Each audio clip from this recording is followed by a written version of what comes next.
em regulamentar a ação direta de inconstitucionalidade e a ação declaratória de constitucionalidade, né? A última aula a gente ficou aqui para analisar o artigo 12H. A gente fez a leitura do artigo e eu falei que tinha algumas informações a passar. Esse artigo é uma repetição no que diz respeito à cabeça do artigo, é uma repetição da Constituição, que diz o seguinte: declarada a inconstitucionalidade por omissão, com observância do disposto no artigo 22, que é a questão do quórum de assentada de julgamento, que eu já falei, será dada à ciência o poder competente para a adoção das providências necessárias. E no parágrafo 1º diz que, em caso de omissão imputável a órgão administrativo, as providências deverão ser adotadas no prazo de 30 dias ou em prazo razoável a ser estipulado excepcionalmente pelo tribunal, tendo em vista as circunstâncias específicas do caso e o interesse público envolvido. Não é? Muito bem. Vamos começar pelo parágrafo 1º. O parágrafo 2º diz só que aplica-se a decisão direta de a decisão da ação direta de inconstitucionalidade no que couber o capítulo 4, que nós vamos estudar depois com relação à decisão de todas as espécies de ações. Esse parágrafo primeiro, ele cuida da hipótese de omissão de regulamentação administrativa, né? Essas omissões administrativas que fala o artigo, o parágrafo, são hipóteses em que a Constituição prevê o disciplinamento de determinada matéria e a regulamentação que não seja por lei. As hipóteses raras, são raras as hipóteses, mas ocorrem uma ou outra. Às vezes é pelo presidente da República, ou às vezes por órgãos da administração pública direta, indireta, ministro de Estado, esses órgãos ou entidades paraestatais, órgãos da administração pública ou entidades paraestatais, sempre em razão dessa circunstância. E, neste caso, o que fez o Constituinte e o legislador? Deu um prazo, uma vez declarada a inconstitucionalidade, se dá um prazo que é de 30 dias. Esse prazo pode ser outro, a critério do tribunal, dependendo do interesse público envolvido e as circunstâncias específicas do caso, né? Pode ser um prazo maior ou eventualmente menor, depende das circunstâncias do caso, né? Sempre é maior, né? Para que a medida seja adotada. E aí vem o seguinte: se a medida não for adotada nesse prazo, o Supremo resolve, nesse caso, através da forma de cumprimento de sentença de obrigação de fazer e não fazer. Né? Resolve como cumprimento de obrigação de fazer e não fazer. Na forma que nós temos no artigo 84 do Código do Consumidor ou na forma que nós temos no Código de Processo Civil, principalmente lá nos artigos 536 e 538, certo? Então, nestes casos, nós temos aí a forma de cumprimento da sentença e temos a forma de dar efetividade ao cumprimento dessa sentença, dessa decisão proferida pelo Supremo. Isso aqui é o que se extrai do parágrafo e do que vem ocorrendo na prática. Agora, com relação à cabeça do artigo, uma vez declarada a inconstitucionalidade por omissão, será apenas dado ciência ao poder competente para a adoção das providências necessárias. O que é que nós temos aí? Nós temos a omissão de lei, o ato normativo. Neste caso, o constituinte e o legislador fizeram apenas adotar a medida de cientificar o poder competente para elaborar a norma. Nem deu prazo, nem prever os efeitos que podem advir com o não cumprimento, nada. E isso ficou o quê? Ficou aquela hipótese de, se for dado cumprimento, se atender o poder legiferante aí, que é o poder legislativo, se ele cumprir, ótimo. Acontece que, na prática, o que vem sendo ocorrendo, o que vem ocorrendo na prática? Na prática vem ocorrendo a situação de que o legislativo não tem dado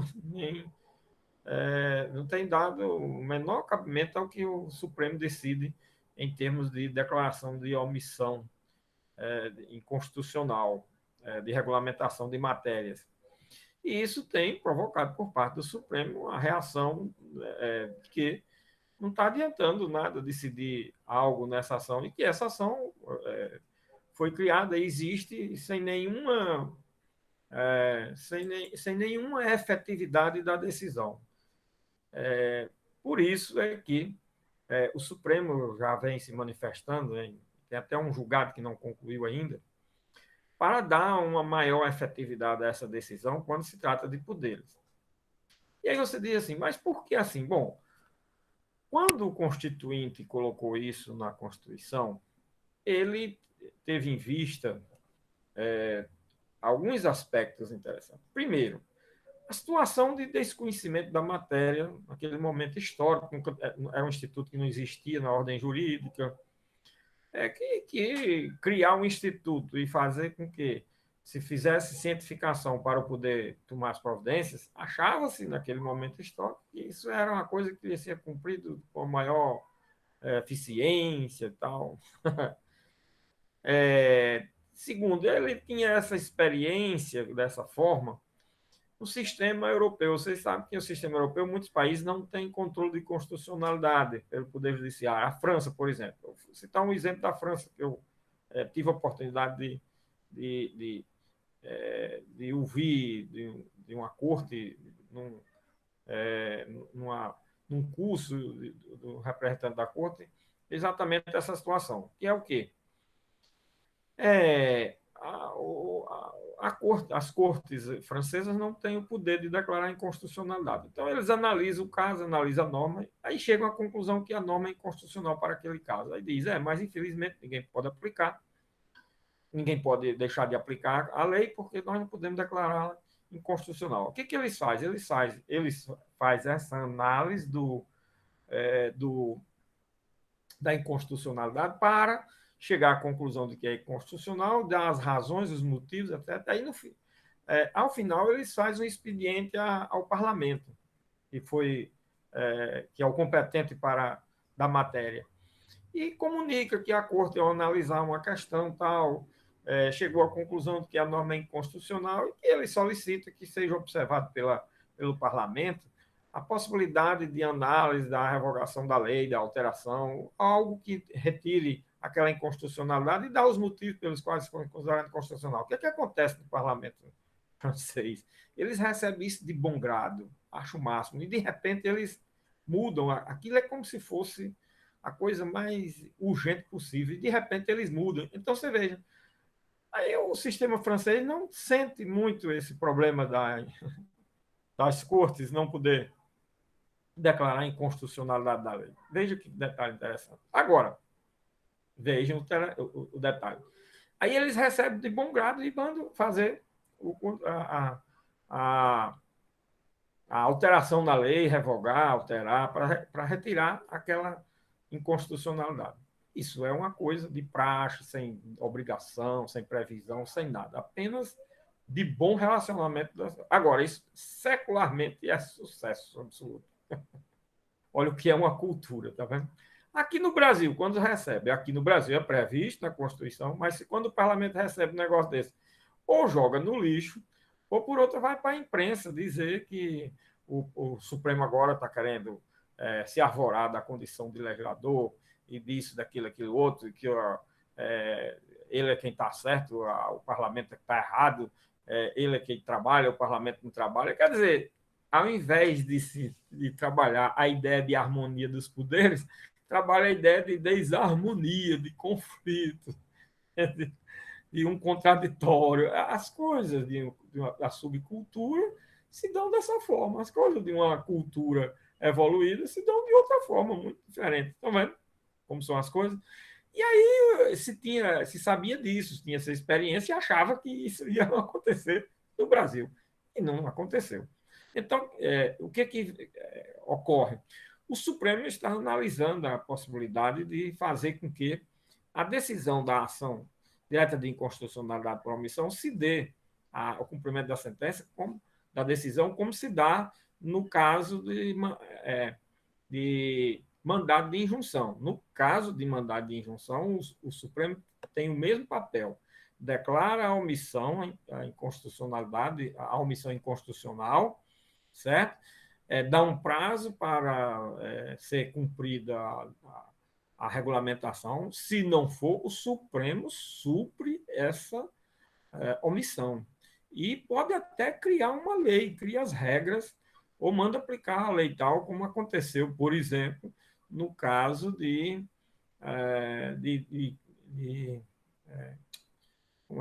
greve de servidor público federal, certo? A greve de servidor público federal, de servidor público, aliás, federal, até hoje não foi regulamentada. E o que vem ocorrendo? Exatamente, se socorrendo da decisão do Supremo, que foi no sentido de tornar efetiva a possibilidade de greve de servidor público. Acontece que não tem regulamentação, aí cada greve que ocorre vem uma série de questionamentos, aí você tem que olhar esse julgado do Supremo, manda aplicar a lei de greve geral, mas com determinadas peculiaridades, e essas peculiaridades vão sendo trabalhadas na medida que o tempo vai passando com outros julgamentos que vão pedindo ao Supremo Tribunal para se manifestar quando há uma greve, e isso dá uma total instabilidade, insegurança, e ninguém tem uma coisa bem delimitada, essa que é a realidade, sabe que tem um direito, mas o exercício desse direito é muito cheio de peculiaridades e sempre vai parar no Supremo em razão de situações que ensejam sempre divergência, conflito, incompreensões, etc, etc. Então, vocês vejam como as coisas são no Brasil, tá certo? Tem-se um instituto muito bom da lei da ação direta em constitucionalidade, que não funciona, e tem um outro instituto que funciona. E aí nós temos o seguinte, uma coisa que eu quero deixar aqui, que nós vamos ver ainda mandado de injunção, e nós vamos ver melhor a questão da efetividade da decisão, mas eu quero deixar aqui bem enfatizado esse aspecto. Nós temos uma ação direta de inconstitucionalidade por omissão que poderia ser suprido isso. E temos o mandado de injunção, que com essa ação dá ao Supremo Tribunal Federal o poder de dizer que o parlamento está omisso, esse é um detalhe interessante, e pelo mandado de injunção, até criar a norma. Então, muitas coisas o Supremo decide de forma equivocada, de forma a não satisfazer, de forma a extrapolar, talvez, seus poderes, mas muita coisa o Supremo decide, minha gente, porque está na Constituição. Então, é preciso distinguir as decisões do Supremo que estão de acordo com a Constituição ou não. Supremo legisla, o Supremo pode legislar no Brasil, por incrível que pareça. Pois é, o Supremo pode legislar. Por incrível que pareça, de forma excepcionalíssima, mas pode. Para vocês terem uma ideia, nesse julgamento do problema da lei de greve, Marco Aurélio era o relator, ele no dia trouxe um texto de lei feito por ele, como relator, texto de lei. E esse texto de lei ainda recebeu 4 ou 5 votos. Apenas por maioria, o Supremo decidiu aplicar a lei geral, com as peculiaridades em matéria de servidor público. Agora, que peculiaridade? Fixaram alguns pontos naquele momento ali do julgamento e pronto, não ficou aquela coisa disciplinada. Tá vendo? Por isso que até hoje é complicado a questão da lei de greve em matéria, a questão da realização da greve em matéria de servidor público. Tá vendo? Mas foi num mandado de injunção e isso ficou mais ou menos, pelo menos, se podendo utilizar. Greve de servidor público nem todas as vezes é abusivo. Então, tem esses aspectos, certo? Bom, então aí a gente conclui, o legislador foi muito percussiente aí para trabalhar a questão da decisão na ação direta de inconstitucionalidade por omissão no que diz respeito à sua efetividade, tendo em vista que numa ação declaratória de inconstitucionalidade, nós vamos ver aqui, quando declara a constitucionalidade, apenas confirma aquilo que já existe. Né? Quando declara inconstitucionalidade, retira a norma do mundo jurídico. Então, fica fácil de se saber como é que se dá a efetividade da decisão. Quando se trata por omissão, não, aí as coisas complicam e está nesse patamar. Agora, o Supremo está para definir na ação direta de inconstitucionalidade o quê? Se dá um prazo. Aliás, esse prazo já tem até maioria nesse processo que está havendo esse julgamento, já tem maioria que é para dar um prazo, só falta alcançar a maioria, mas ainda tem 3 ou 4 ministros para votar, até a última vez que eu vi esse julgamento, não sei se eles continuaram depois, se não cumprindo o prazo, se o Supremo vai suprir a norma, a omissão, certo? Só faltava isso, até o prazo já tinha sido conseguida a quantidade de votos suficiente para o prazo, tá certo? Então, em matéria de definição do Supremo Tribunal Federal, está nesse pé, ok? Bom, minha gente, aí em seguida a gente vem para o capítulo 3, que é da ação declaratória de constitucionalidade. A seção 1 da admissibilidade do procedimento da ação declaratória de constitucionalidade, e aí nós temos o artigo 13, não é? Podem propor ação declaratória de constitucionalidade de lei ou ato normativo federal, quem? O presidente da República, a mesa da Câmara, a mesa do Senado e o Procurador-Geral da República. Aqui nós temos o quê? A questão da legitimidade na ação declaratória de constitucionalidade. Aí eu pergunto, está correto aí? Só são esses mesmos os legitimados da ação declaratória de constitucionalidade? Ah, por força da lei, professor, só são esses 4 aí. Pois é, não é não. Por força da ordem jurídica, não são só esses 4, olha aí. Uma coisa é a lei, olha. Outra coisa é a ordem jurídica, é o direito vigente. Isso, em direito é muito importante se distinguir. Uma coisa é uma coisa, outra coisa é outra coisa. Isso é muito importante em direito, viu, minha gente? Até no julgamento do Supremo, os ministros gostam sempre de dizer isso. Olha, cuidado. Isso daqui é uma coisa, essa outra é outra coisa. Uma coisa é uma coisa, outra coisa é outra coisa. E eu estou afirmando aqui, cuidado. Uma coisa é uma lei, outra coisa é ordem jurídica, outra coisa é direito vigente. Pois, de acordo com o direito vigente, não é. Eu já falei a vocês que a legitimidade na ação direta de inconstitucionalidade por omissão, ou na ação declaratória de constitucionalidade, como está aí, nesse artigo 13, não é mais só essa daí. Hoje é a mesma legitimidade que existe para as outras ações, a mesma legitimidade do artigo 103 da Constituição Federal. Está vendo? Por força da emenda constitucional número 45. Né? Então, preciso que se tenha em mente isso. Vejam como é diferente a compreensão que se tem do texto ou do assunto, do tema. Legitimidade na ação declaratória de constitucionalidade. É só aqueles 4 órgãos que está posto no artigo 13. Aí quem não conhece o direito vai dizer, sim, está lá na lei, de forma expressa, não tem dúvida. Ainda não tem dúvida. E quem já conhece o direito vai dizer, não, aquilo dali está totalmente equivocado. O que a legitimidade é a mesma do artigo 103. Olha aí, como é diferente se saber o que é legitimidade numa ação declaratória de constitucionalidade quando você lê só o artigo 13 e quando você lê a Constituição Federal sobre a matéria. Então, isso é mais um aviso daqueles. Não se compreende, nem se entende, nem se sabe do direito se não se conhecer o sistema, se não se conhecer a visão macro, se não tiver uma visão macro, se não se tiver uma visão de completude da ordem jurídica, uma visão de completude do direito. Não é possível se conhecer disso, tá certo? Muito bem. Então, a questão da legitimidade está aí. No artigo 14, aí nós temos a questão de que a petição inicial indicará. Ora, quando a gente fala aqui da petição inicial indicará, nós temos 2 coisas. Uma, requisitos da petição inicial. 2, o que diz respeito, além dos requisitos da petição inicial nesse artigo, sobre a peculiaridade da questão da petição, do requisito da petição inicial no que tange a ação declaratória de constitucionalidade.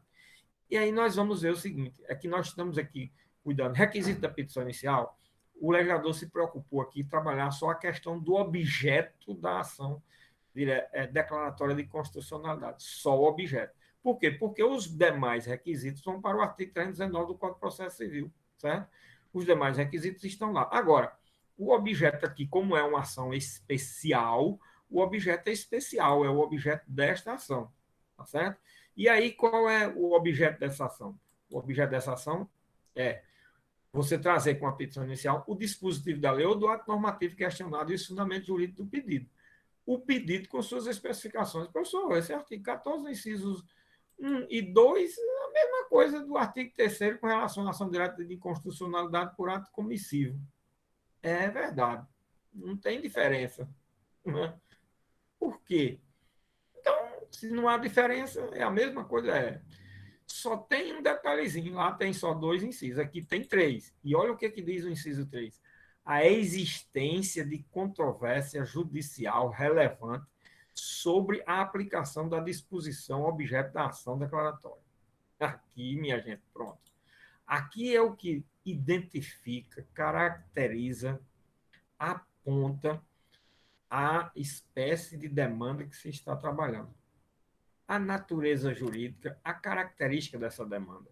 Que demanda é essa? Ação declaratória de constitucionalidade.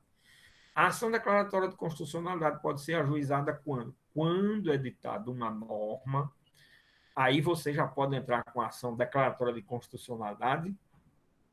Não. Olha, já começa a haver uma diferença muito grande para a ação direta de inconstitucionalidade. Quando é editada uma norma, uma lei, um ato normativo, é possível ajuizar uma ação direta de inconstitucionalidade por ato comissivo? É. No mesmo dia já que foi publicada a lei. Numa ação declaratória, é possível? Não. Dê licença aqui um minutinho que eu vou pegar aqui água, que eu esqueci da minha água hoje.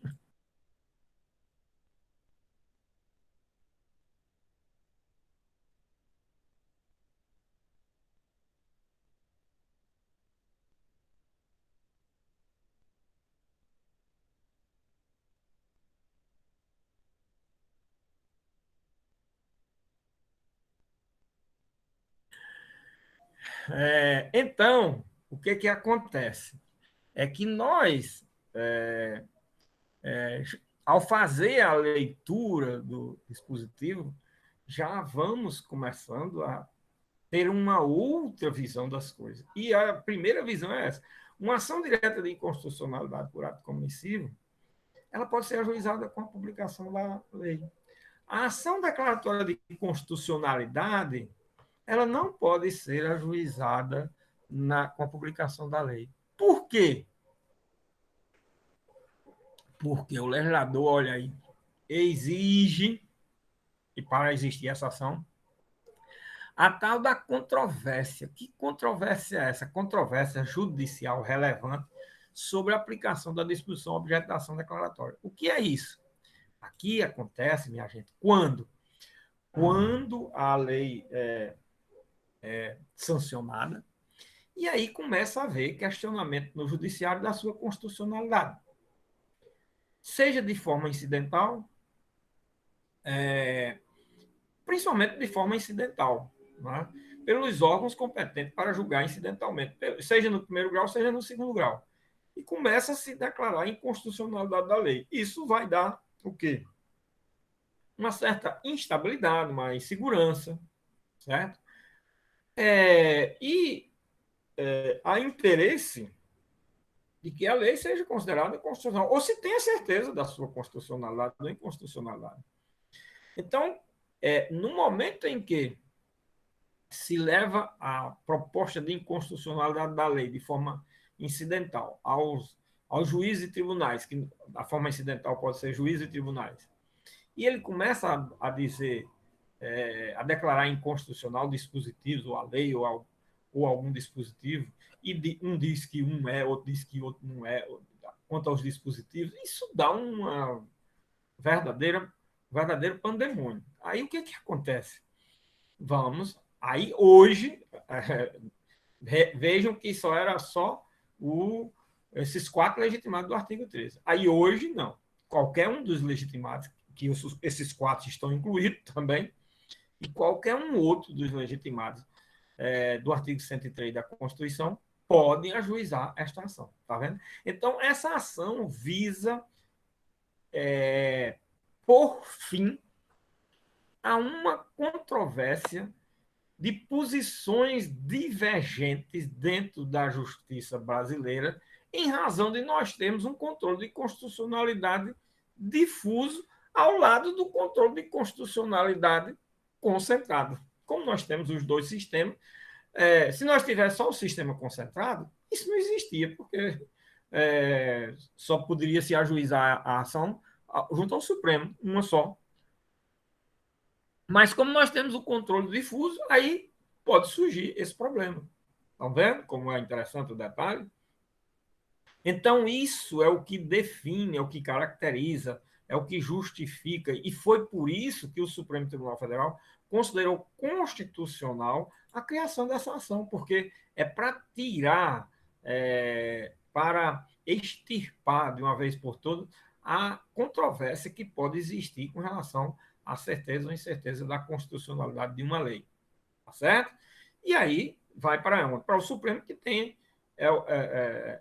o órgão que tem a última palavra sobre a Constituição, a constitucionalidade de uma lei, sobre a leitura da Constituição, e aí, com essa palavra, fica definido. A lei é constitucional ou é inconstitucional, e do jeito que ficar definido, será para todos.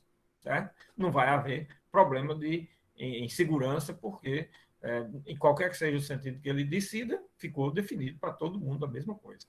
Ok? Muito bem, então, olha aí, o artigo 14, principalmente no inciso 3º, que define bem a questão do objeto da ação declaratória de constitucionalidade. Aí vem o parágrafo único, que diz que a petição inicial é acompanhada de instrumento procuratório. Esse parágrafo único é a mesma coisa do parágrafo único do artigo 3º, não tenho o que explicar. O artigo 15 é a mesma coisa do artigo 4º. A petição inicial inepta, não fundamentada e manifestamente improcedente, já expliquei o que é. O parágrafo único cabe agravo da decisão que deferia a petição inicial, também já foi explicado. Proposta de ação declaratória não se admitirá da existência, também já foi explicado. Artigo 18, não se admitirá a intervenção de terceiro no processo de ação declaratória de constitucionalidade, nós já explicamos isso também. Artigo 19, de recorrido o prazo do artigo anterior, será aberto. Aqui é com relação à questão do artigo anterior, é com relação à questão dos prazos de informações. Decorrido o prazo do artigo anterior, será aberto vista ao Procurador-Geral da República, que deverá pronunciar-se no prazo de 15 dias, nós já falamos, mas os dois parágrafos anteriores desse artigo 18, eles foram vetados, aí por isso é que ficou sem esse prazo. Mas o prazo aqui é aquele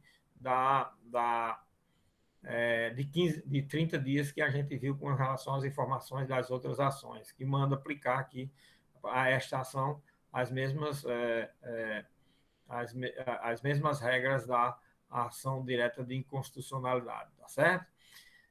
Vencido o prazo do artigo anterior, o relator lançará relatório com cópia a todos os ministros e pedirá dia para julgamento. Nós já vimos isso daqui também, que é a questão do relatório, distribuição aos ministros, a finalidade que tem. Aí, parágrafo 1º, 2º e 3º, primeiro e segundo, tem a questão da complementação de informações, instrução, realização de perícia, ouvida de pessoas experientes, audiência pública, a instrução do processo, que nós já falamos que pode existir. E no parágrafo 3º, a questão do prazo, que eu já falei que na prática quase não é um desejo do legislador, mas não se concretiza da forma como está previsto, e assim por diante. Aí, em seguida, vem a seção 2 desse capítulo 3, né? Que cuida da ação declaratória de constitucionalidade. Nesse artigo, nessa seção, diz: da medida cautelar em ação declaratória de constitucionalidade. Da medida cautelar em ação declaratória de constitucionalidade. E diz o artigo 21 dessa seção 2: o Supremo Tribunal, por decisão da maioria absoluta de seus membros, poderá deferir, olha, o Supremo, o Tribunal, poderá deferir pedido de medida cautelar na ação declaratória de constitucionalidade. Então, aqui nós estamos vendo o quê? Primeiro, é possível a medida cautelar numa ação declaratória de constitucionalidade. Também, da mesma forma que nós vimos nas duas anteriores ações, certo?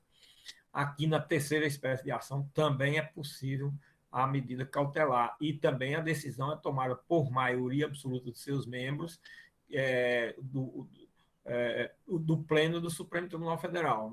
Não pode nem pelo relator, não pode pelo relator, ou não pode, aqui não está nem prevista a hipótese de período de recesso, que tem nos outros, e aqui nem tem. Tem na primeira ação, mas aqui nem tem. Não é? Então, não pode haver aqui, já está dizendo, sequer uma decisão monocrática, não é isso? Agora, em que consiste, para qual fim, o objetivo de uma medida cautelar numa ação declaratória de constitucionalidade? Porque a ação declaratória de constitucionalidade, a lei já é presumível como constitucional. O Supremo vai dizer, olha, essa medida cautelar para dizer que essa ação provisoriamente, essa lei provisoriamente é constitucional. Não é para isso. Olha o que é que diz, continuando a leitura do artigo.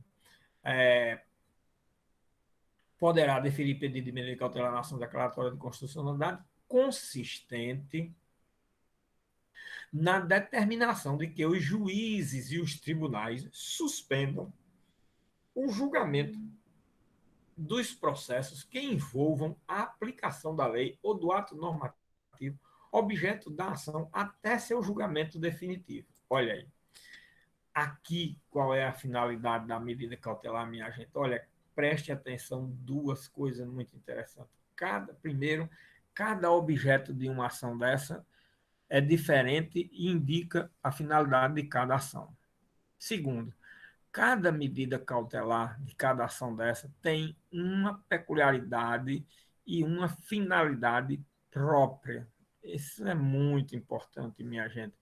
Aqui, qual é a finalidade? Em que consiste a medida cautelar? A medida cautelar aqui consiste em suspender os processos que estejam em andamento nos juízes e tribunais. Ora, a ação só pode existir quando existir controvérsia nos juízes e tribunais. Juízes e tribunais estão declarando inconstitucionalidade incidental, então os processos estão em andamento, está sendo julgado, e já tem 1, 2, 3, 5, 10, 15, 20, 30, 50, 100 decisões já em sentido contrário da constitucionalidade da norma. E aí, quem vai ajuizar essa ação? Um daqueles legitimados do artigo 3º, que são todos agora, e não mais naquele só do artigo 13, tá certo? Tem que indicar onde é que está sendo julgada algumas ações que já o juiz ou o tribunal já declarou a inconstitucionalidade da lei. Tem que indicar isso para mostrar que está havendo essa controvérsia. E aí, o que, que o Supremo vai determinar numa ação dessa?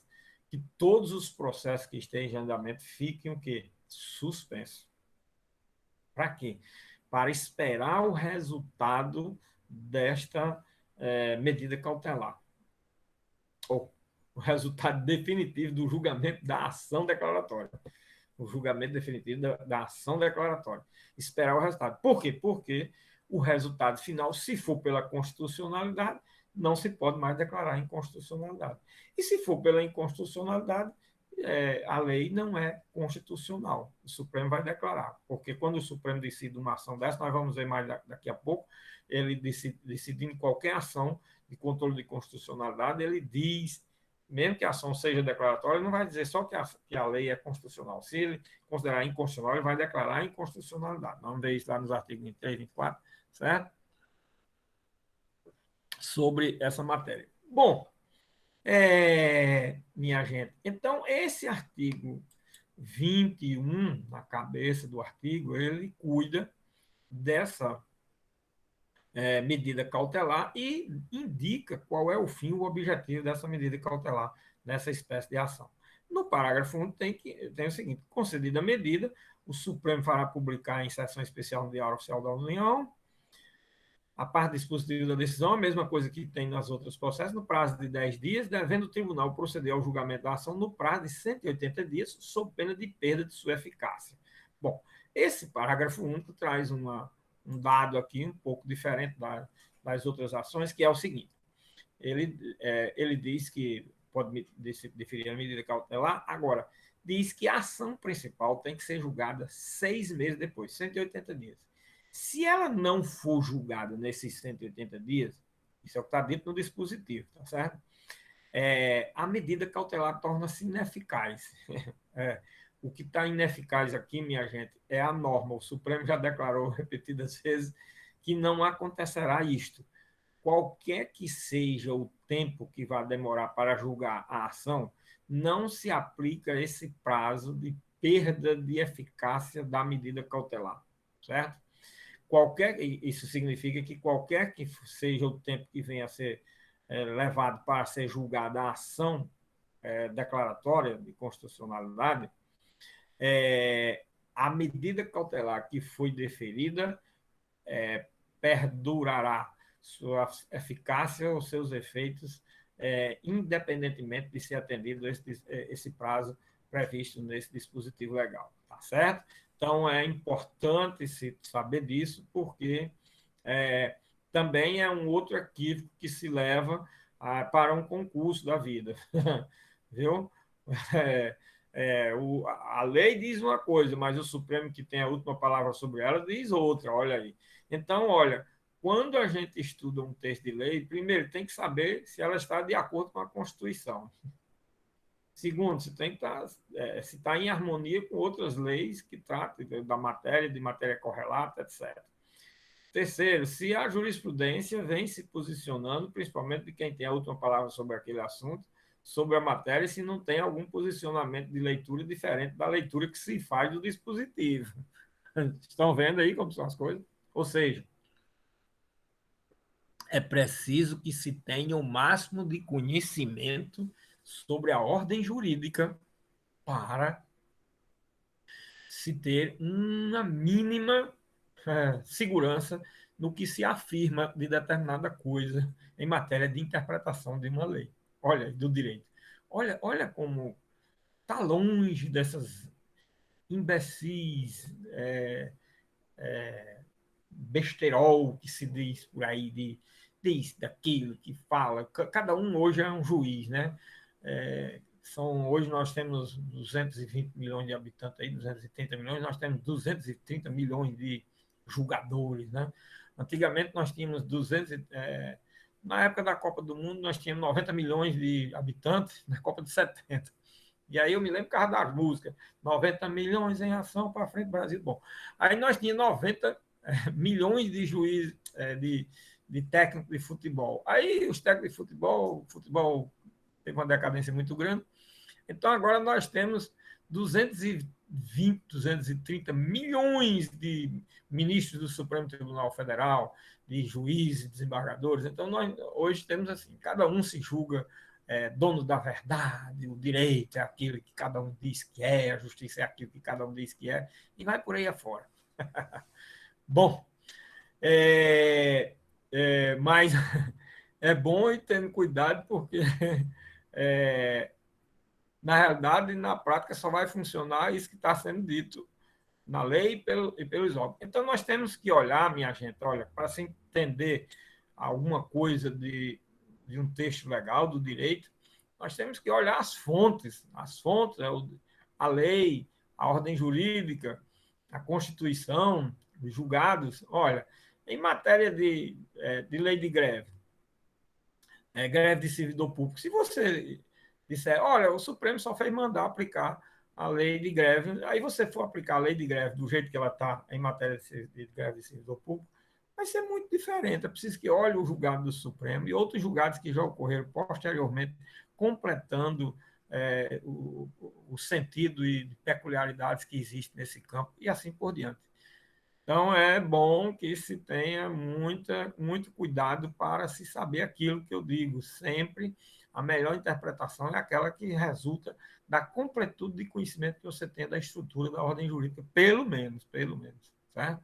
Pelo menos nesse campo, ok? Bom, minha gente, aí nós encerramos o quê? Encerramos o procedimento com relação ao procedimento, com relação aos legitimados, com relação ao objeto das três espécies de ações que estão sendo é, disciplinadas de controle de constitucionalidade concentrado por essa lei 9868, certo? Agora vem aqui o capítulo 4. Esse capítulo 4 ele diz o seguinte: da decisão na ação direta de inconstitucionalidade e na ação declaratória de constitucionalidade. Então, nós vamos trabalhar aqui agora situações que diz respeito a decisões que são proferidas em qualquer uma dessas ações, tá certo? Nessas ações, nesse capítulo, o que o legislador diz com relação a um determinado tema, aí ele é aplicado para qualquer uma das três ações, certo? Esse detalhe é importante. Por isso é que esse capítulo 4 é da decisão é, na ação direta de inconstitucionalidade e na ação declaratória de constitucionalidade. Então, esses artigos aí que nós vamos estudar agora, eles cuidam de assuntos relativos às três espécies de ações. São regras comuns às três espécies de ações. No que tange às espécies de ações, aí nós vimos aí do artigo 2º ao artigo 12, a ação direta de inconstitucionalidade por ato comissivo, artigo 12A ao artigo 12H, ação direta de inconstitucionalidade por omissão, artigo 13 ao artigo 20,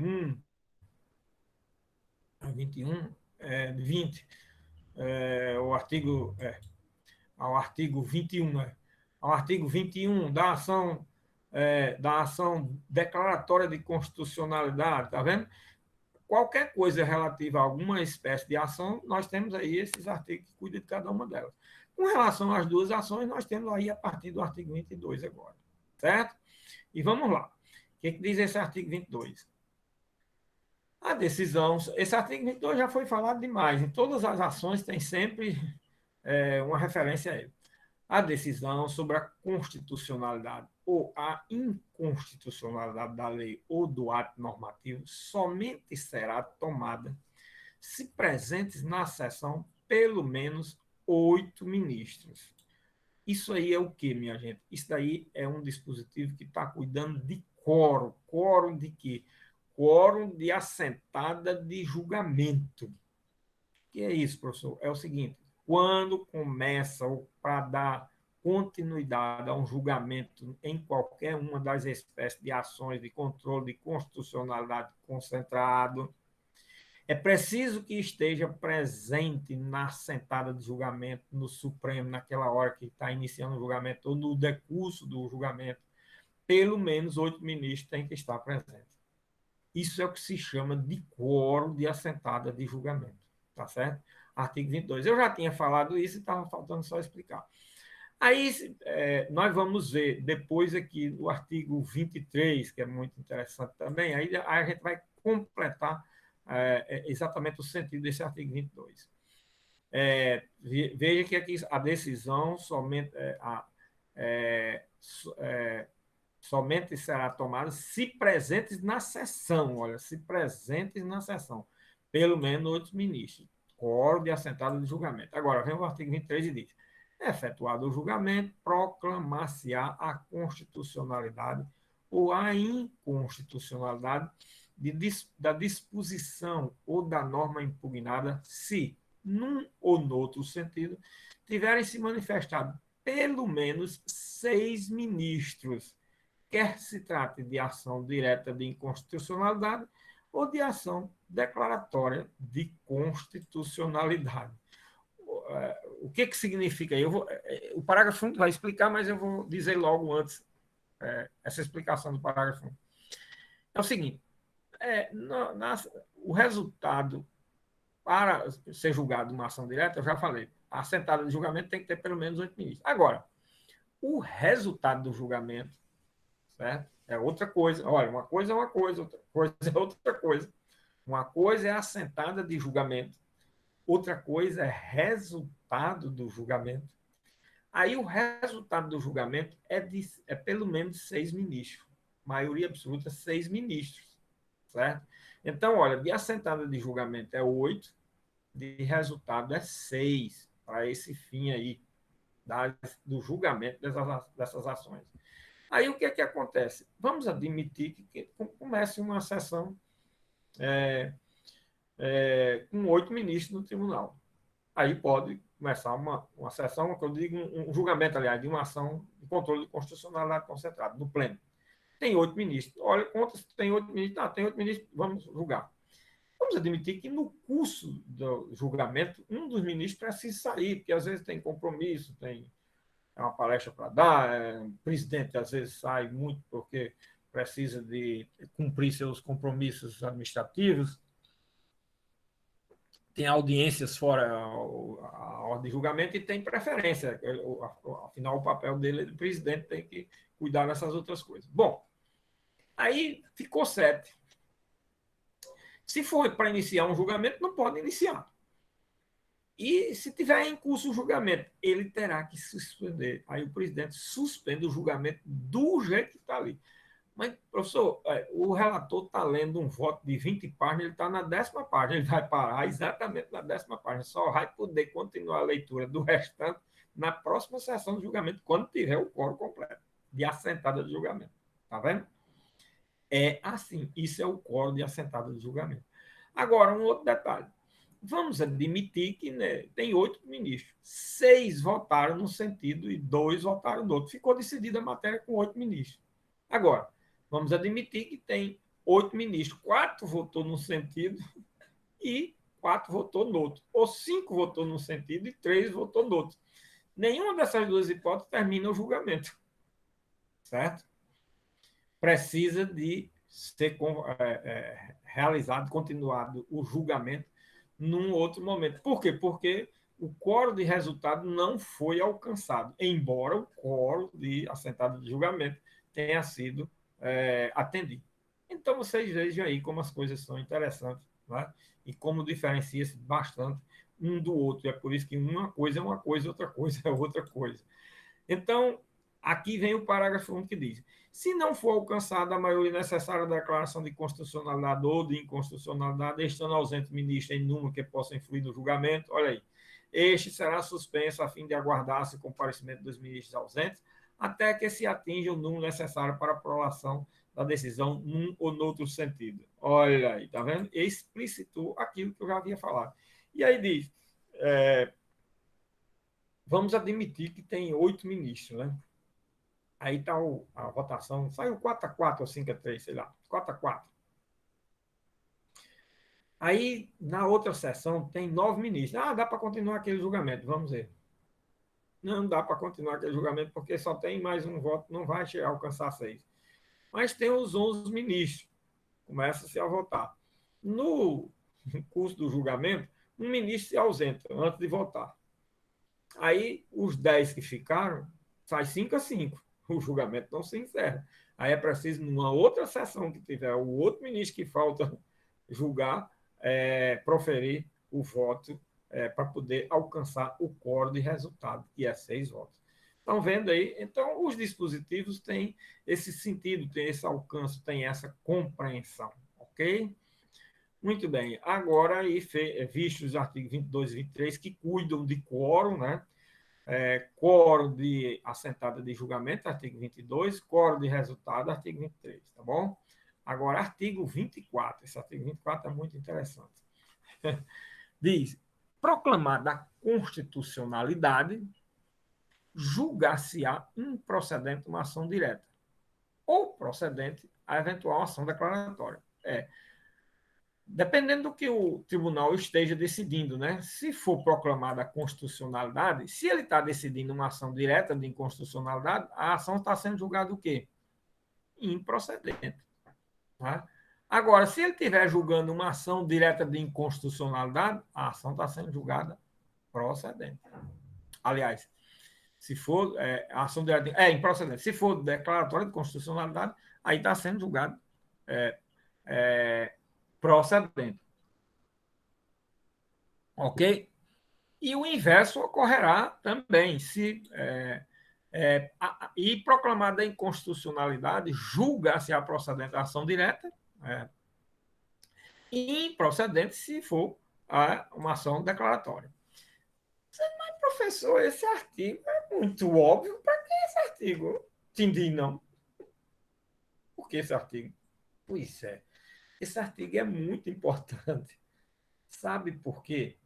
Porque ele existe para dizer que estas ações de controle de constitucionalidade concentrada, elas têm natureza dúplice. Ah, e o que é isso, professor? Bom, isso é um assunto que vocês conhecem demais. Vocês viram lá em procedimentos especiais. É uma das características dos procedimentos especiais. Não são todos, alguns procedimentos especiais têm essa característica de ter o quê? Natureza dúplice da ação. O que é natureza dúplice da ação, professor? Natureza dúplice é o seguinte: quando se julga uma ação que não tem natureza dúplice, vamos dizer, uma ação condenatória de obrigação de pagar uma indenização, julgado procedente, julga condenando o autor para pagar a quantia X, certo? Agora, se for julgado improcedente, essa ação que não tem natureza dúplice, aí o juiz só faz dizer, julga improcedente a ação e nega a indenização. Pronto. Se essa ação tivesse natureza dúplice, quando o juiz julgasse improcedente, ele condenava o autor a pagar uma indenização ao réu. Entendeu? Ou seja, as ações de natureza dúplice, qualquer que seja o resultado, o juiz proclama algum efeito desta decisão, que não é só o negativo, de negar o direito, certo? Com relação, efeito positivo, com relação ao demandado, tanto ao demandante como ao demandado. A natureza dúplice das ações, ela substitui o que nós obteríamos através de uma da reconvenção no processo que não tem natureza dupla. Processo que não tem natureza dupla, se você quiser uma condenação do autor e ajuizou uma ação, você tem que ajuizar a reconvenção, tá certo? Agora, outro dado importante. A ação só tem natureza, como ela é uma exceção à regra, e são poucas as exceções dentro do sistema processual, em cada hipótese de ação de natureza dupla, o legislador diz expressamente, como fez aí no artigo 24. Quando é que eu encontro uma ação, professor, que tem natureza dupla? Quando você se deparar com um instrumento processual que o legislador assim o proclame, o declare, certo? Ele não vai dizer, esta ação tem natureza dupla, não é isso que ele vai dizer, não. Ele vai dizer com relação aos efeitos. E aí eu vou dar aqui dois exemplos. São três ou quatro, mas eu vou dizer assim. As ações possessórias, por exemplo, do Código de Processo Civil, todas as ações possessórias têm natureza dúplice. Se o autor ganha, o juiz manda entregar o bem ao autor. Agora, se o autor perde, o juiz manda entregar o bem ao réu. Olha, de qualquer forma, o juiz determina a entrega do bem, seja julgando procedente ou improcedente. Tem natureza dupla. As ações petitórias também têm natureza dupla. A ação de consignação em pagamento é uma ação que tem natureza dupla também. Aliás, ela passou a ter natureza dupla a partir de 94. Antes de 94, ela não tinha natureza dupla. Então, são coisas, são situações que a gente só vai saber diante do caso concreto. Qual o caso concreto, professor? Não é? O caso concreto é aquele que o legislador, ao tratar daquela espécie de ação, afirma de uma maneira que você entenda que ela está tendo natureza dupla. É o que está nesse artigo 24. Esse artigo 24, ele, na realidade, está proclamando a natureza dupla das ações direta de inconstitucionalidade ou declaratória de constitucionalidade. Estão vendo o detalhe aí importante? Porque o artigo 24 para isso, tá certo? Bom, aí depois vem o artigo 25, né? O que diz esse artigo 25? Julgada a ação, face à comunicação à autoridade ou ao órgão responsável pela expedição do ato, né? Aqui está apenas dizendo que após a proclamação do resultado do julgamento da ação, então é comunicado às autoridades ou ao responsável, que são os sujeitos passivos da demanda, que nós já vimos lá na primeira parte do texto da lei, quando a gente estudou a ação direta de inconstitucionalidade, tá certo? Em seguida vem o artigo 26. A decisão que declara a constitucionalidade ou a inconstitucionalidade da lei ou do ato normativo em ação direta ou em ação declaratória é irrecorrível, ressalvada a interposição de embargos declaratórios, não podendo igualmente ser objeto de ação rescisória. Ora, o que é que está dizendo esse artigo 26? Esse artigo 26 está dizendo que as decisões proferidas nessas espécies de ações de controle de constitucionalidade concentrada, a regra é que elas são irrecorríveis. E também não cabe rescisória, ou seja, essas decisões não são impugnáveis. Né? As decisões judiciais, a regra é que elas são impugnáveis. De que forma? Primeiro, por recursos. Certo? Segundo, por meio de ação rescisória. Essa forma. Impugnar uma decisão judicial tem duas formas: por recurso e por meio de ação rescisória, certo? Nas ações de controle constitucional e concentrado, não, exceto os embargos de declaração, certo? Exceto os embargos de declaração. E aí, os embargos de declaração, logicamente, eles tomam aí uma qualificação muito relevante numa ação dessa. Por quê? Havendo algum erro, equívoco por parte do Supremo, às vezes um bom embargo de declaração faz com que o Supremo corrija em parte e corrija até modificando determinadas posições que possam ter tomado em determinadas situações. Isso é muito criticado pela doutrina, pela imprensa, às vezes, embargo de declaração modificou praticamente o julgado. Realmente estranha-se porque os embargos de declaração, em regra, não têm a finalidade de modificar uma decisão. Acontece que o Supremo tem uma responsabilidade muito grande porque se ele errou, se ele erra, cometeu um equívoco, alguma coisa, ele não tem mais como corrigir, a não ser através dos embargos de declaração. E se houve os embargos de declaração, é uma grande oportunidade de corrigir esse erro, essa omissão, esse equívoco que foi cometido e assim por diante. Tá certo? Então, esse artigo 26 tem esse entendimento, essa compreensão nas decisões proferidas em ações de controle de constitucionalidade concentrado, não existe meios de impugnação. Pronto, ponto. Nenhuma exceçãozinha, exceto os embargos de declaração. Ok? Então, pronto, está aí a exceçãozinha. Ok? Bom, minha gente, agora nós vamos para os artigos 27 e 28. Esses dois artigos são talvez os artigos mais ricos de informações nessa parte desse capítulo dessa lei. E eles, na realidade, vão trabalhar as duas últimas partes da questão da terceira prova, certo? Que na primeira prova, na segunda prova já está aí para vocês terminarem essa semana, não é? E a terceira prova vai ser aqui. E nós já estudamos o quê? Já estudamos dois pontos dois aspectos que vão ser explorados na prova. Falar sobre a evolução do controle de constitucionalidade no Brasil. 2, falar ou discorrer sobre os instrumentos de controle de constitucionalidade concentrada existente no Brasil e seus objetos. Por isso que eu fiz questão de trabalhar bem esses objetos, tá certo? Que é exatamente o objeto de questão também, certo? E tem mais dois outros que nós vamos estudar agora nos artigos 27 e 28, até aqui, porque ainda tem a lei da ação de regulamentação da ação direta, da ação de arguição do descumprimento do preceito fundamental, que nós vamos completar ainda, tá certo? Para a questão da prova. Muito bem. E o que é que trata esses artigos aqui? O artigo 27, vamos fazer a leitura para vocês verem o que é.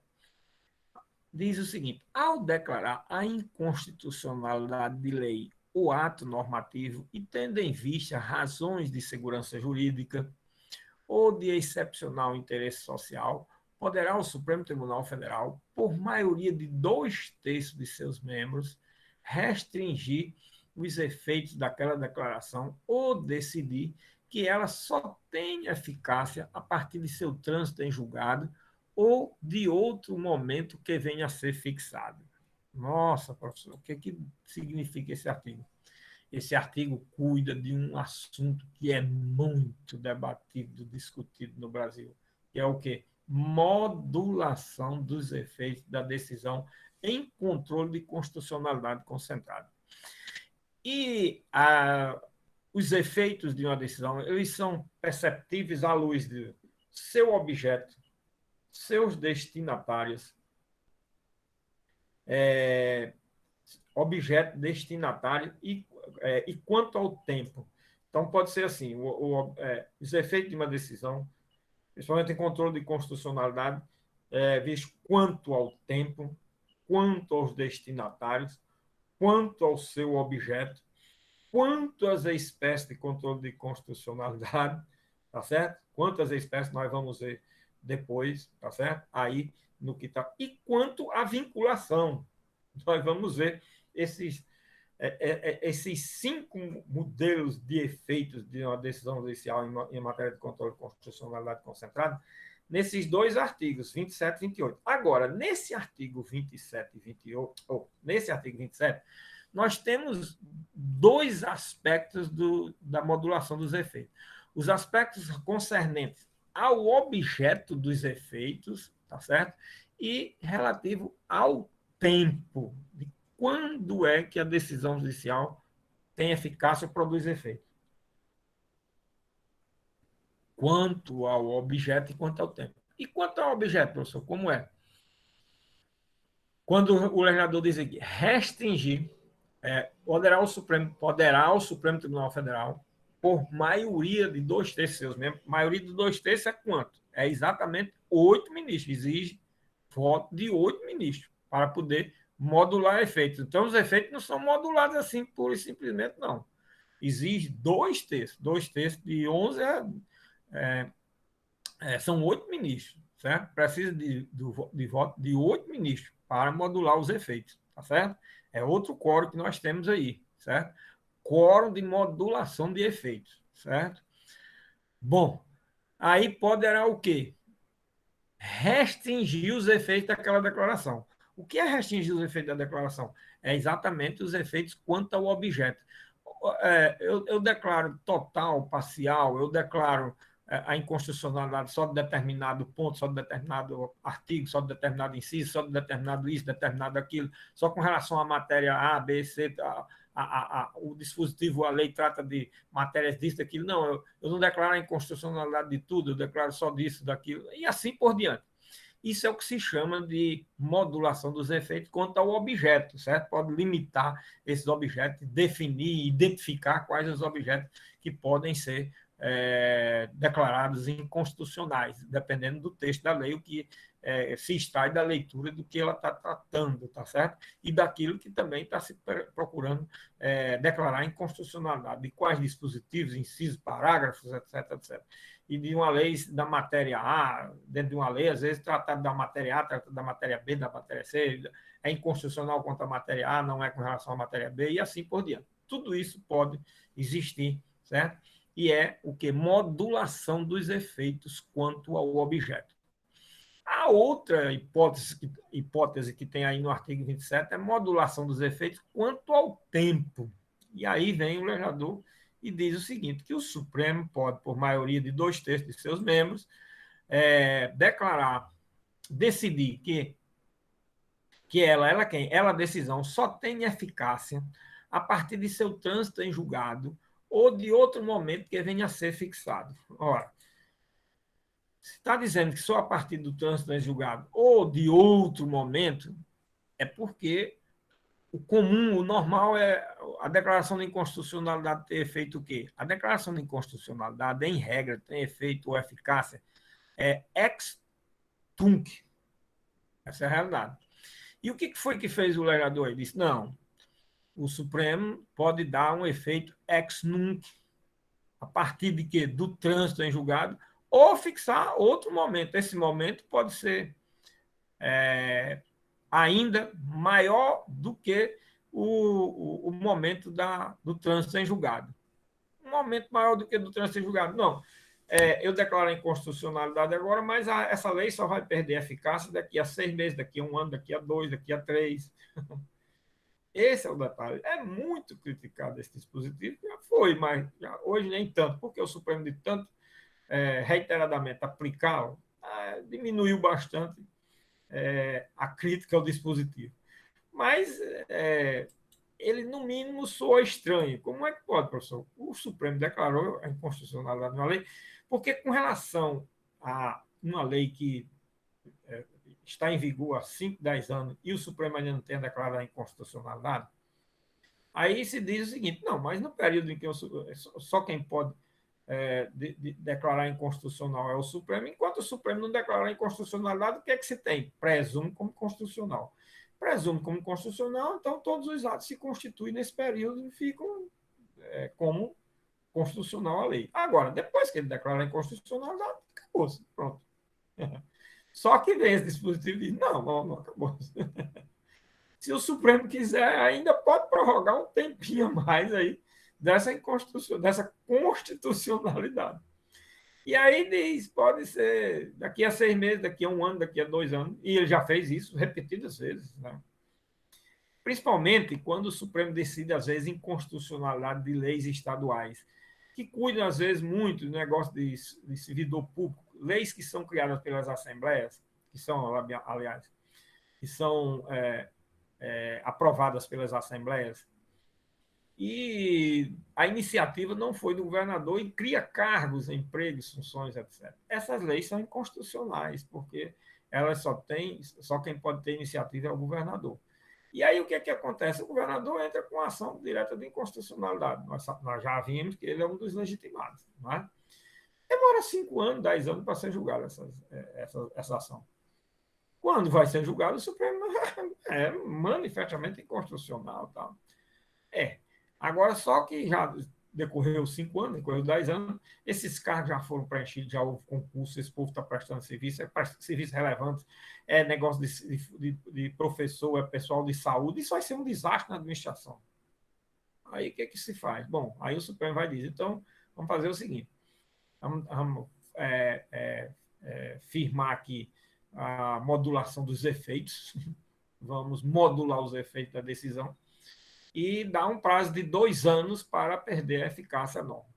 Isso é para quê? Para que nesses 2 anos o governador tenha iniciativa de uma lei, aprova, encaminha a Assembleia Legislativa, a Assembleia vai, regulamenta toda aquela matéria que já tem os servidores, e aí revoga a lei anterior, pronto. Aí agora está suprida a inconstitucionalidade, que era formal, tá certo? E com isso foi atendido todos os interesses públicos relevantes, sociais, etc, etc. E da prestação do serviço, e tudo foi atendido. Estão vendo aí? Como são as coisas? Na prática, são assim. Então, por mais que se critique essa questão da modulação dos efeitos, mas ela termina resolvendo coisas altamente importantes e relevantes na vida das pessoas, do Estado, da sociedade, etc. Certo? Bom, então, nesse artigo 27, nós temos aí inicia a questão da modulação dos efeitos no que tange ao objeto e ao tempo, tá certo? Objeto e ao tempo. Aí vem o artigo 28. A cabeça do artigo 28 cuida de um assunto que não é o mais relevante. O mais relevante é o parágrafo 1. Dentro do prazo de 10 dias após o trânsito em julgado da decisão, aliás, isso poderia ser um parágrafo do artigo 27, né? Ou do artigo 28. O Supremo fará publicar em sessão especial Diário Oficial da Justiça da União a parte dispositiva do acordo, que é para poder ter eficácia, né, a partir dessa data. Bom, a publicação aí é uma referência quanto à eficácia da decisão judicial. Vejam, nós falamos isso bastante quando a gente estudou aqueles elementos da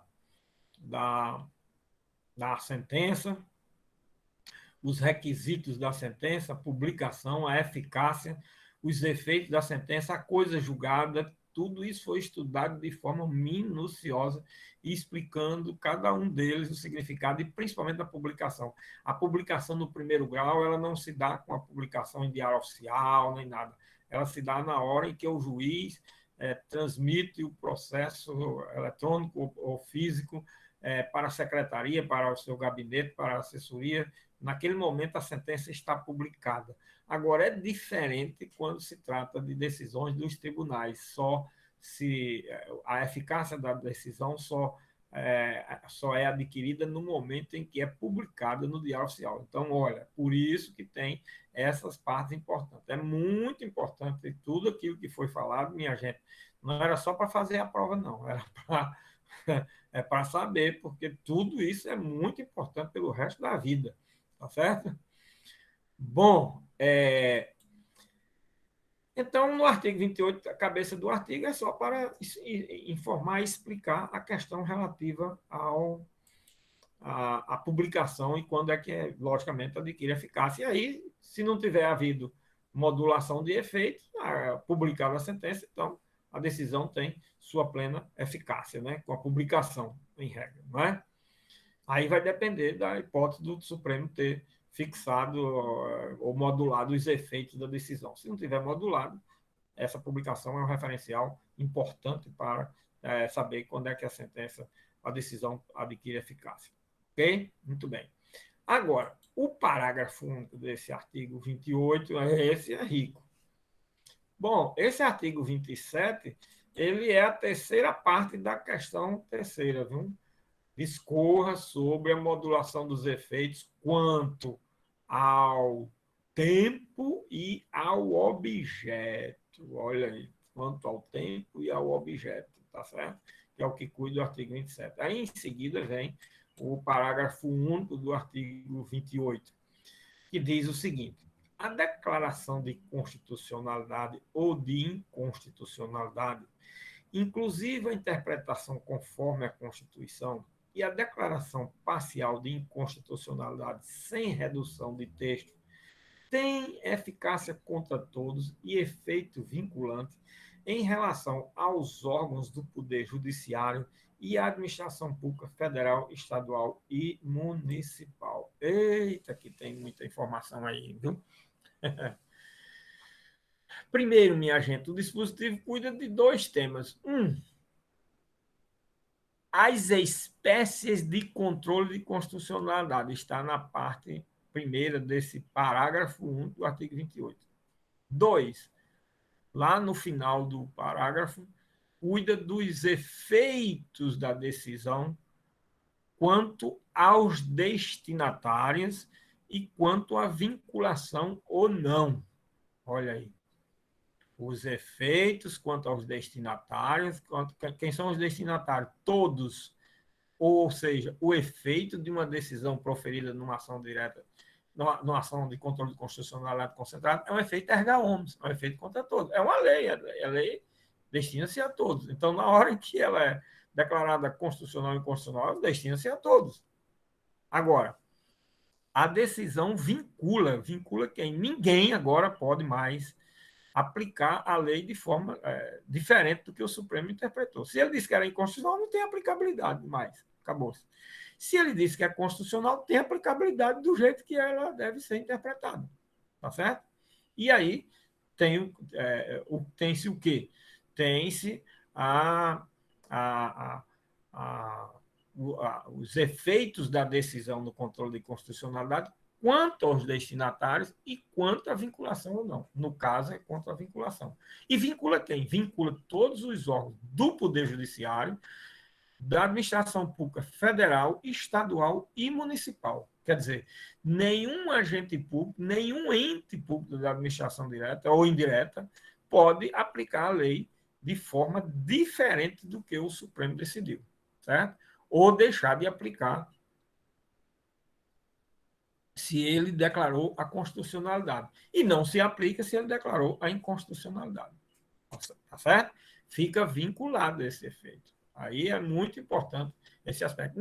Nem qualquer juiz mais pode dizer de forma diferente, certo? Nem a administração pública, direta ou indireta, federal, estadual, municipal. certo? Então, nós temos essa segunda parte do parágrafo, a última parte do parágrafo, que cuida desse tema. Agora, na primeira parte do parágrafo, nós temos o quê? Na primeira parte do parágrafo, nós temos o que nós chamamos de espécies de controle de constitucionalidade. Mas, professor, o que é as espécies de controle de constitucionalidade? Como é? As espécies diz respeito. Como é que o Supremo Tribunal Federal declara a inconstitucionalidade? O Supremo Tribunal Federal pode declarar a inconstitucionalidade total, parcial. E o que é uma inconstitucionalidade conforme a Constituição? Pois é, esse parágrafo 1 cuida desse assunto, das espécies de declaração de inconstitucionalidade, vamos chamar assim, das espécies de declaração de inconstitucionalidade. E as declarações de inconstitucionalidade são quais? Pelo dispositivo, a gente vê o seguinte, que tem uma declaração de inconstitucionalidade conforme, certo? Tem uma declaração de inconstitucionalidade parcial sem retirada de texto. Se tem uma declaração de inconstitucionalidade parcial sem retirada de texto, nós temos uma declaração de inconstitucionalidade parcial com retirada de texto, né? Se tem uma sem, é porque tem outras com. Né? Se nós temos uma declaração de inconstitucionalidade parcial, é porque nós temos uma declaração de inconstitucionalidade o quê? Total. Certo?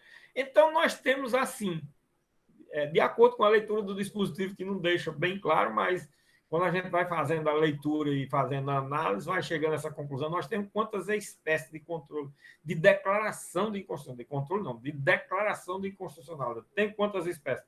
Nós temos 4 espécies. Quais são, professor? A declaração de inconstitucionalidade total, a declaração de inconstitucionalidade parcial com retirada de texto, a declaração de inconstitucionalidade parcial sem retirada de texto e a declaração de inconstitucionalidade conforme a Constituição. Tá certo, ótimo. Eu vou botar na prova desse jeito, mas se botar só isso, não está certo, não. Não está completo, tá vendo? Eu vou explicar cada uma delas. E aí, na prova, tem que constar cada uma delas.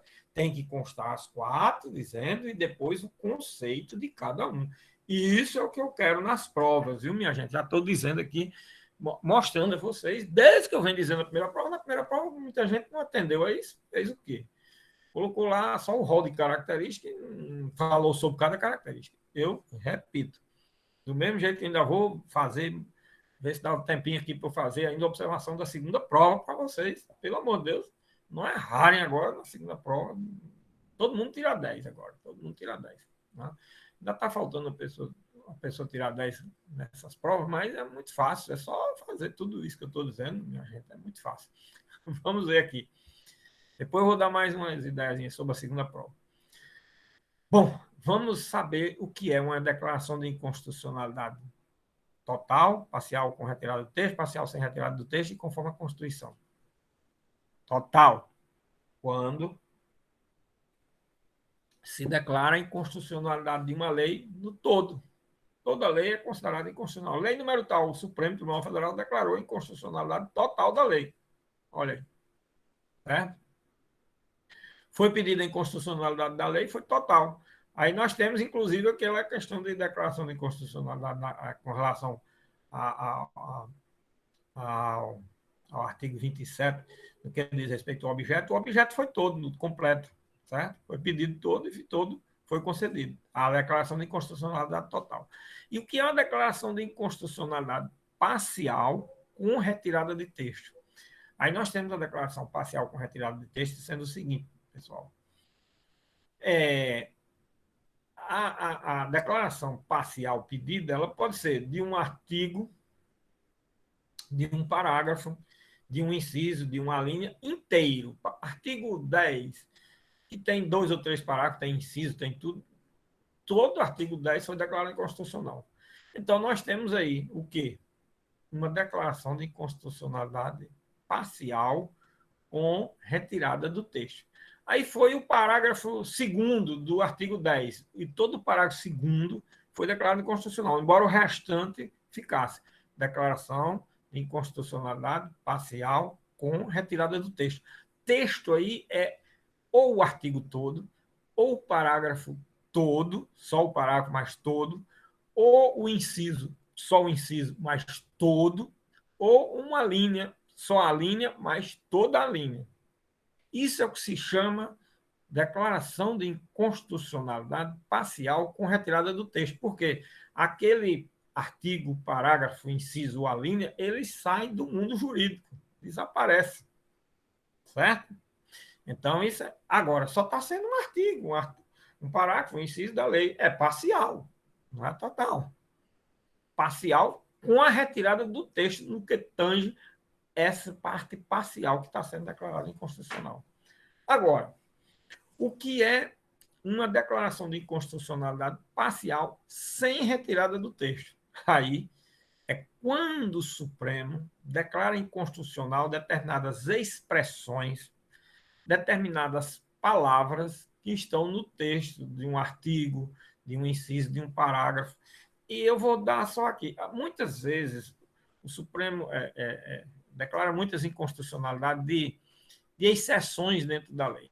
Eu já falei aqui para vocês que para ser aprovada uma lei é preciso de muito jogo de cintura político para obter a maioria necessária para aprovação. Só pena de não se conseguir. Aí, muitas das vezes chega um grupo parlamentar, um partido político, aí diz, olha, desse jeito que está aí, eu não boto, que eu preciso que coloque aí tal coisa.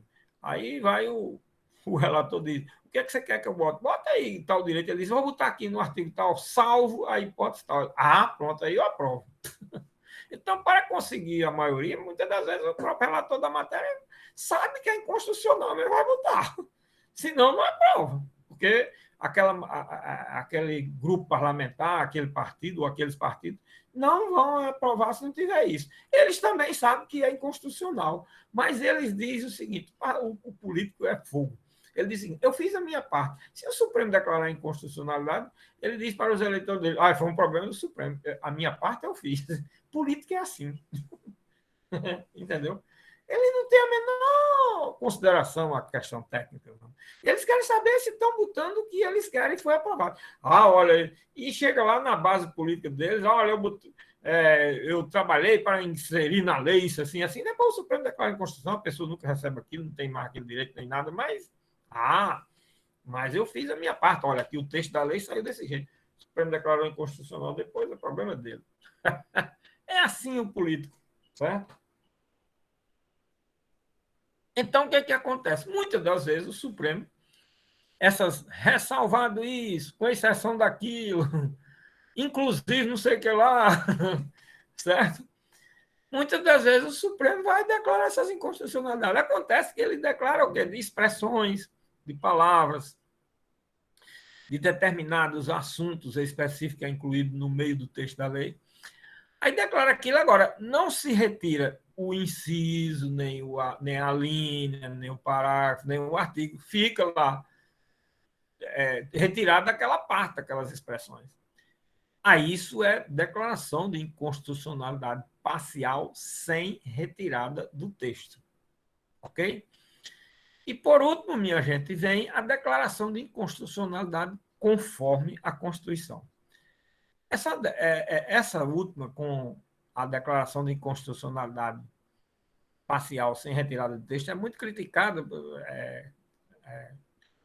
Marco Aurélio, inclusive, às vezes fazia muita ironia com esse preciosismo doutrinário.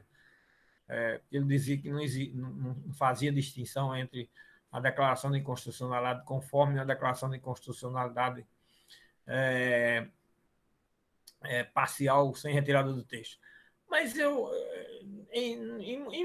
alguns casos pode até ser, mas em muitos casos dá para fazer muito bem a distinção, dependendo do caso em que eles declaram essa inconstitucionalidade conforme. A inconstitucionalidade conforme é o seguinte: não se tira do texto da lei nada, ele fica do jeito que está, tira nada. Nem expressões, nem palavras, nem incisos, nem artigos, nem parágrafo, nada. Não tira nada do texto. Agora, a leitura do texto não vai ser aquela, ou somente aquela, que está constando do texto.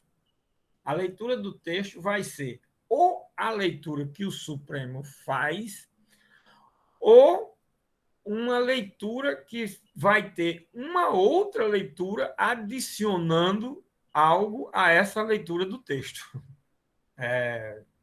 Vou citar um exemplo dessa última hipótese, que é a mais, talvez aparentemente seja mais complicada.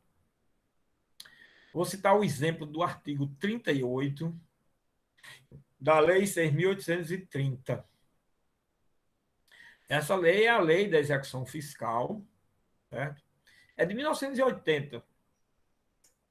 Mas essa lei, no artigo 38, ela diz mais ou menos o seguinte: que a matéria objeto de débitos fiscais ela é susceptível de discussão judicial. Aí depois diz, com exceção do mandado de segurança, da ação declaratória e da ação desconstitutiva do crédito tributário.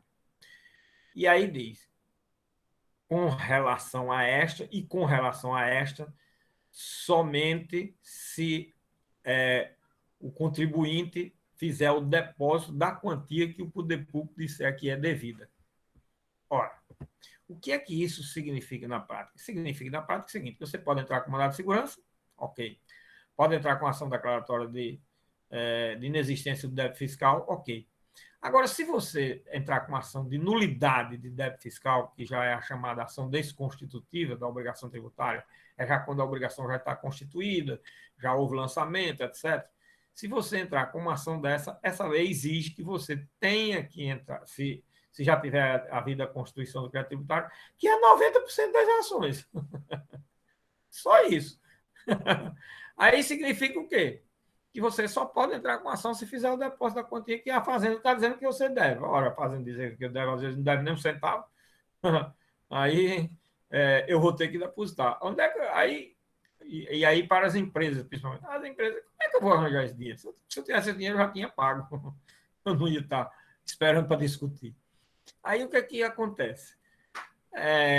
Num caso desse, o contribuinte fica inviabilizado de ir ao judiciário discutir a matéria. Tá vendo? Aí, na época, nossa, a gritaria foi muito grande da inconstitucionalidade desse artigo e tal. Tem que ser declarado inconstitucional. Aí a matéria foi ao Supremo antes da Constituição de 88 ainda. Aí o Supremo foi disse: olha, aí fez a leitura assim, disse: olha, é o seguinte, realmente, o artigo, da forma como está, sendo só essa leitura aí, olha, sendo só essa leitura aí, ele é inconstitucional. Agora, ele pode ser, eu posso dar uma interpretação conforme. Eu posso declarar a inconstitucionalidade dele conforme a Constituição. Conforme a Constituição, significa dizer que eu não vou poder deixar de. Eu não vou poder afastar da atividade jurisdicional uma demanda porque eu tenho que fazer o depósito prévio do valor. A Constituição não exige isso, está sendo através de uma lei. Então, essa lei, nesse ponto, realmente é inconstitucional. Agora, o texto fica aí do jeito que está. E fica por quê? Porque se algum contribuinte quiser ajuizar a ação e fazer o depósito, ele tem uma faculdade prevista em lei para fazer isso. Agora, se ele não quiser ou se ele não puder fazer o depósito, um juiz, o judiciário, não pode deixar de conhecer uma ação porque não está feito o depósito na forma do artigo. Então, fica autorizado pela leitura que o Supremo faz do dispositivo que qualquer contribuinte poderá entrar com ação sem necessidade de depósito prévio para discutir o débito tributário em fase de crédito já constituído, em nulidade de débito fiscal. Pronto. Aí ficou o quê? Duas leituras. Uma do texto da lei para quem quiser obedecer e, se tiver condições, assim o faz. E outra, de acordo com o que o Supremo leu, e que você pode entrar na justiça e ninguém vai impedir que haja exigência do depósito prévio dos valores que a Fazenda diz que é devido. Estão vendo aí como são as coisas? Pois bem. Então, nesse caso aí, nesse exemplo que eu menciono, na realidade, o dispositivo ficou com duas leituras e com duas opções, não ficou só uma, só tinha uma. Aí o Supremo foi e deu outra opção. Ao dar essa outra opção, afastou a inconstitucionalidade da literalidade do dispositivo, que era a impossibilidade de se discutir a demanda em juízo. E aí haveria o que hoje corresponderia a uma violação ao inciso 35 do artigo 5º da Constituição Federal. Está vendo como são as coisas? Isso é uma interpretação conforme. E, às vezes, é um exemplo de interpretação. Às vezes, o Supremo diz, olha, o dispositivo não deve ser inconstitucional, porque, na realidade, ele tem que ser lido de tal forma. Aí ele dá uma forma de leitura, de compreensão do dispositivo, e essa forma de leitura, de compreensão, de interpretação que ele dá ao dispositivo é o que fica valendo, e não aquilo que está lá escrito, certo? Então, é isso, minha gente, que é o que se chama interpretação conforme. Espero que vocês, quando for fazer a terceira prova, pelo amor de Deus, coloquem isso. Estou dizendo tudo bem direitinho, dando o conceito de cada coisa. E é isso que eu quero nas provas, tá certo? Como eu quero agora, por exemplo, nessa segunda prova. Nossa segunda prova, nós temos o quê? Objeto da ação popular quanto à pretensão. Aí você vai, artigo 1º, artigo 2º, artigo 3º, segundo, terceiro, quarto. Olha, cuidado. Esses artigos falam do objeto da ação popular. O artigo 5º, inciso 73, fala também do objeto da ação popular, se complementa, se completa, não é? Agora, se você botar só os dispositivos, não está respondendo praticamente nada, né, minha gente? Vocês têm que falar, discutir qual foi o objeto da ação popular na origem, qual foi a evolução que veio depois, um parágrafo do artigo 2º, o primeiro da lei, que acrescentou, depois veio a Constituição de 88, aumentou esse objeto, como era que era o objeto da ação popular no início, como é que ficou depois, e mostrando esses artigos, esses incisos e parágrafos de lei de Constituição, de tudo, mostrando exatamente o que eles definem como objeto dessa ação, tá certo? Aí, objeto quanto ao resultado da ação popular. Aí vocês têm o artigo, acho que 12, 13 por ali, 14, 15, tem bem 3 ou 4 ou 5 artigos, não sei lá, mais outros, da lei da ação popular. Aí não é certo chegar a dizer os efeitos da decisão da ação popular, dos artigos tais e tais e tais. Claro que não está respondido também, certo? É preciso que diga, o artigo tal fala dos efeitos principais concernente à obrigação de pagar, né? O artigo tal fala do efeito principal concernente à desconstituição do ato jurídico. O artigo tal fala dos efeitos acessórios no que diz respeito ao não pagamento, adiantamento de custos, não sei o que lá. O artigo tal fala do efeito assim, assim, e assim por diante, do jeito que está explicado lá na aula que eu dei, dizendo o tempo todo que eram os efeitos da sentença, que eu ia pedir em prova, tinha que botar o conceito. É assim, minha gente.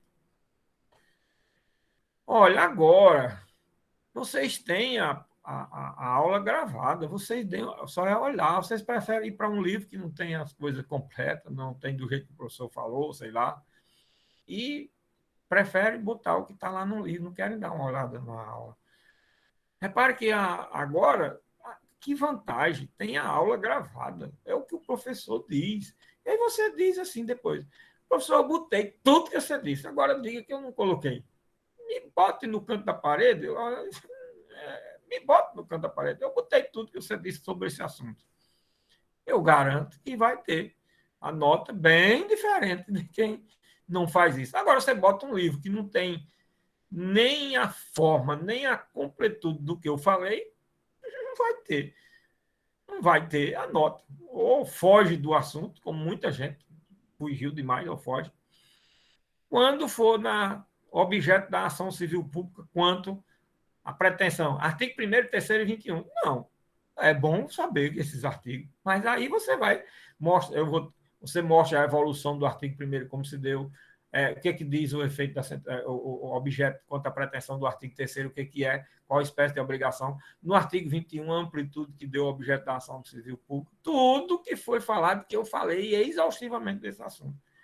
Efeitos da sentença, a partir do artigo 11, 12, 13, 14, 15, 16, vai por aí, artigo 11, 13, 14, 15, 16, 17, tudo da ação civil pública, mas não é só mencionar os artigos, é que efeitos tratam aqueles artigos principais com relação a isso, acessório com relação àquilo, isso assim, assim, assim, assim.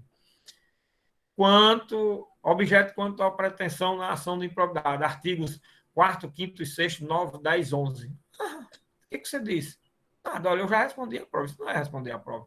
Aí você vai ter que dizer quais o objeto quanto à pretensão aí, fazer a classificação desses objetos, a classificação pela denominação que o legislador dá, pela gradação da gravidade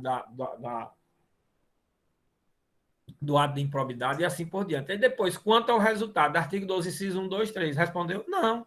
Aí tem que falar de princípio de proporcionalidade, tem que dizer as hipóteses que se leva em consideração, como é que aplica a pena, como é qual a pena que corresponde o inciso 1, 2, 3, 4.